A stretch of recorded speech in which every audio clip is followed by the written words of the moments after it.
while I don't believe that every single Trump supporter is a racist or a bigot, you got to understand that when you have the president referring to people who take part in a white nationalist march as very fine people, well, he's basically making excuses for individuals who are literally chanting things like, the Jews will not replace us.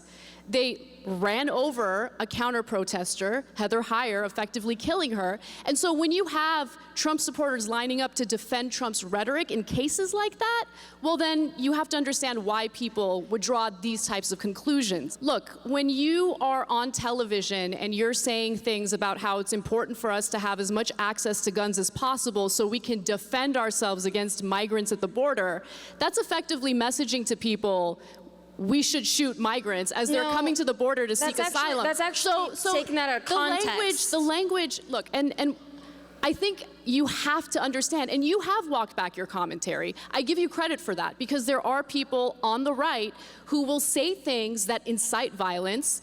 They will slander and defame disenfranchised groups of people, and when they do incite violence, and you do have shootings like the one that just happened in El Paso, Texas, that was motivated by an anti-immigrant, agenda, well, they won't take responsibility. I do give you credit because you have walked back your comments, but I don't go around calling every Republican white power Barbie. I don't think that every Republican is a bad person, but I do think that as public figures, as people who have individuals who see us as an inspiration, we have an obligation to make sure that our language is careful, it's measured, and I've messed up. I want to take responsibility for the times that I've messed up, but I just think that you mischaracterize groups of people in a way that's unacceptable, and it directs more violence and more hatred toward them. You get more upset about unarmed black people getting shot and killed by cops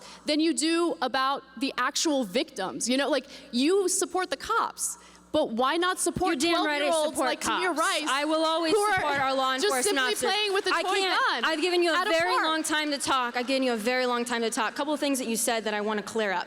When I said I walked back my comments that were made, I never said we need guns so that we can defend ourselves against migrants coming across the border. I said we need guns because if you're refusing to protect and defend this nation with our borders, we as the American people have to have a means to protect ourselves because the government is not going to do it for us. And yes, I believe that's the Second Amendment. Vigilante justice. That's vigilante justice. That is That's not vigilante justice. That's the Second Amendment. Every constitutional right that we have has its limitations.